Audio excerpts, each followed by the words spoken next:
બનાસકાંઠાના સરહદી વિસ્તારોમાં સુરક્ષા વ્યવસ્થાને વધુ મજબૂત કરવા અને કાયદો અને વ્યવસ્થાની સમીક્ષા માટે ઉચ્ચ પોલીસ અધિકારીઓના 2 દિવસીય વિશેષ પ્રવાસના સમાચાર હવે વિગતવાર જાણીએ। બનાસકાંઠા જિલ્લાના પાકિસ્તાન સરહદે આવેલા અંતરિયાળ અને સંવેદનશીલ ગામોમાં સુરક્ષા વ્યવસ્થા વધુ સઘન બનાવવા તેમજ સ્થાનિક સરહદી નાગરિકો સાથે સીધું સંકલન સાધવાના ઉમદા હેતુથી પોલીસ વિભાગના ઉચ્ચ અધિકારીઓ એક્શન મોડમાં આવ્યા છે। કાયદો અને વ્યવસ્થાના વડા એવા એડીજીપી વાબાંગ જમીર, વાવ થરાદ જિલ્લા પોલીસ વડા ચિંતન તેરૈયા અને સુઈગામ કલેક્ટર સહિતના કાફલાએ વાવ અને ધરણીધર પંથકની મુલાકાત લઈને 2 દિવસીય ખાસ પ્રવાસ ખેડ્યો છે।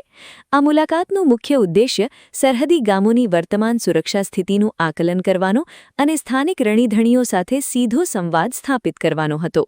આ વિશેષ પ્રવાસ દરમિયાન ઉચ્ચ અધિકારીઓએ સરહદી ગામોમાં રાત્રિ ગ્રામ સભાઓ આયોજન કર્યું હતું, જેમાં રાષ્ટ્રીય સુરક્ષા જેવા અતિ મહત્વના મુદ્દાઓ પર ગ્રામજનો સાથે ગહન ચર્ચા વિચારણા કરવામાં આવી હતી।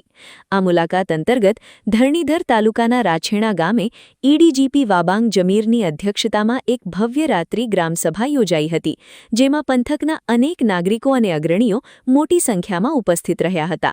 આ સભા દરમિયાન ગામના લોકોએ પોતાના પાયાના પ્રશ્નો અને રોજિંદી સમસ્યાઓ અંગે પોલીસવાળા સમક્ષ ખુલ્લા મને રજૂઆતો કરી હતી।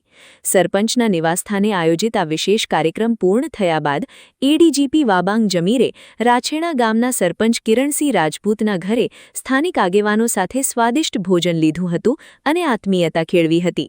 ભોજન બાદ અધિકારીએ મોડી રાત્રે આખાય ગામમાં પગપાળા ફરીને સામાન્ય લોકોની મુલાકાત કરી હતી અને તેમની સુરક્ષા અંગે સીધી પૂછા કરી હતી, જેને પગલે સરહદી પ્રજામાં પોલીસ પ્રત્યે અદકેરો વિશ્વાસ જોવા મળ્યો હતો।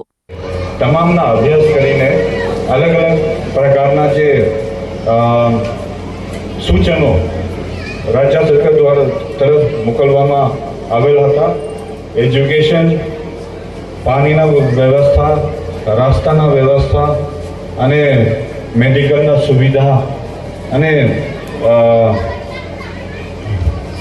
વહીવટી ના નવા માળખું બનાવવા માટે અલગ અલગ પ્રકારના જે રેકમેન્ડેશન કરવામાં આવેલા હતા અને સરકાર તરફથી જે સ્ટેટ ઇન્ટેલિજન્સ તરફથી જે પણ રેકમેન્ડેશન કરવામાં આવ્યું, આ મોટા ભાગે સરકારે રિવ્યૂ કરીને જે ઉચ્ચ લગ્યું આના એક્શન પણ થઈ ગયું છે, જેથી આ જે વિઝિટ દરમિયાન તમારા તરફથી જે આજના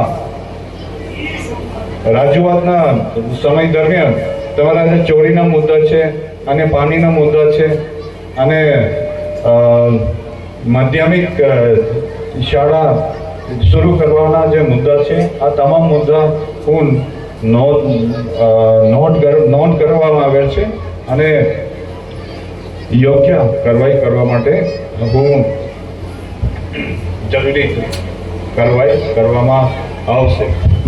આ પ્રવાસના બીજા તબક્કામાં વાવ તાલુકાના સરહદી અસારા ગામે પણ એડીજીપી વાબાંગ જમીરે ખાસ મુલાકાત લઈને સ્થાનિક સુરક્ષા માળખાનું નિરીક્ષણ કર્યું હતું। અસારા ગામના સરપંચ અને ગ્રામજનો દ્વારા ઉચ્ચ પોલીસ અધિકારીઓનું પરંપરાગત અને ઉષ્માભર્યું સ્વાગત કરવામાં આવ્યું હતું, જેનાથી ગ્રામીણ સંસ્કૃતિની ભવ્યતા છતી થતી હતી। મુલાકાતની શરૂઆતમાં એડીજીપી વાબાંગ જમીરે ગામમાં શ્રદ્ધાના કેન્દ્ર સમાન પૂજ્ય સધપુરી દાદાના મંદિરે શીશ ઝુકાવી દર્શન આરતી કર્યા હતા અને પંથકની શાંતિ માટે પ્રાર્થના કરી હતી। ત્યારબાદ તેમણે ગામના ચોકમાં દેશી અંદાજમાં ખાટલા બેઠક યોજીને ગામના ઉત્સાહી વિદ્યાર્થીઓ અને મહેનતો ખેડૂતો સાથે ખૂબ જ મનની વાતો કરી હતી। આ બેઠકમાં ખાસ કરીને સરહદી સુરક્ષાના ભાગરૂપે કટોકટીના સમયે સાવચેત કરવા માટે ગામમાં લગાવવામાં આવેલી આધુનિક સાયરન સિસ્ટમનું અધિકારીઓએ ઝીણવટભર્યું અને ટેકનિકલ નિરીક્ષણ કર્યું હતું। આ સુરક્ષા માળખાને ભવિષ્યમાં વધુ મજબૂત અને ક્ષતિરહિત બનાવવા માટે તેમણે ફરજ પરના કર્મચારીઓને જરૂરી ટેકનિકલ સૂચનાઓ આપી હતી। આ પ્રવાસમાં આઈજીપી પરીક્ષિતા રાઠોડ સહિત 3 પ્રભાવશાળી આઈપીએસ અધિકારીઓની ટીમ પણ જોડાઈ હતી, જેમણે સીમાવર્તી ગામોમાં શિક્ષણ અને આરોગ્યની સ્થિતિ ચકાસી હતી। આ સંવાદ દરમિયાન બહુધા સરહદી ગામના લોકોએ પંથકમાં પ્રવર્તી રહેલી પીવાના પાણીની વિકટ અને ગંભીર સમસ્યા અંગે રજૂઆત કરી હતી અને વહેલી તકે મીઠું પાણી પૂરું પાડવા માટે વિશેષ આગ્રહ કર્યો હતો। એ ગામડાઓથી અને સરહદની વચ્ચેનું અંતર આશરે 20 થી 22 કિલોમીટર જેટલું અંતર છે। આ 20 થી 22 કિલોમીટરમાં મોટા ભાગના સમયમાં તમને બધાને ખબર છે કે વરસાદી પાણી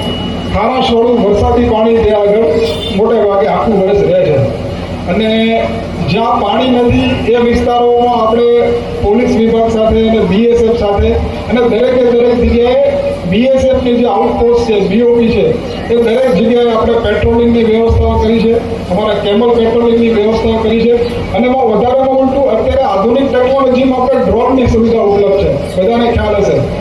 તો આ ગામડાથી લઈને ફેન્સિંગ સુધીનો જે વિસ્તાર છે, આ વિસ્તારોમાં પોલીસ વિભાગ દ્વારા બીએસએફ સાથે રહીને ડ્રોન સાથે પણ અમે લોકો સર્વેલન્સ કરવા જઈ રહ્યા છે કે નાના મોટી જે કોઈ એવા વિસ્તારો છે કે જે ચાલીને જઈ ન શકાય, કેબલ દ્વારા જઈ ન શકાય, બીજા કોઈ વાહનથી જઈ ન શકાય, તો આવા વિસ્તારમાં આપણે રાબેતા મુજબ ડ્રોનથી પેટ્રોલિંગ થાય એ બધી વ્યવસ્થાઓ કરવાની છે. આ બધી વ્યવસ્થાઓ એમને કીધું ટેકનોલોજી આધારિત છે, પણ ગામ લોકો પાસે જે ટેકનોલોજી છે, જે નેટવર્ક છે, જે તમારું ઇન્ટેલિજન્સ છે, એવું કોઈ વિભાગ પાસે નથી. હોઈ શકે એવું કોઈની પાસે. એટલે ગામમાં દરેકે દરેક જે માણસ હોય, કોઈ નાનો મોટો ગાયો ભેંસો ચરાવતો હોય, કોઈ સરહદી વિસ્તારમાં નાનું મોટું કામ કરતું હોય, કોઈ બીજા કોઈ વ્યવસાય સાથે સંકળાયેલો હોય, તો એ માણસ છે, એ વ્યક્તિ છે, એ પોલીસ વિભાગના આંખ અને કાન બને.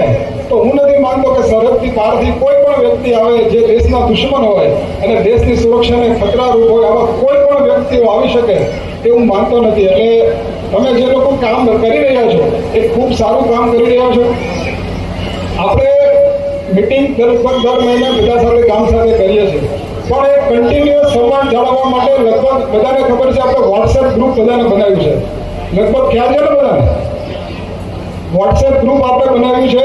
એમાં ગામના જે ચૂંટાયેલા સભ્યો છે, આ ઉપરાંત જે વોલન્ટિયર સ્વેચ્છાએ જે કામ કરવા માંગે છે એ લોકોને જોડીને આપણે વોટ્સએપ ગ્રુપ બનાવ્યું છે. એ વોટ્સએપ ગ્રુપમાં હું જાતેથી પણ સભ્ય છું અને તમામ લોકો પાસેથી નાની મોટી જે કંઈ માહિતી હોય, હવે કેવા પ્રકારની માહિતી હોઈ શકે, શું આપવાનું આ માહિતીમાં?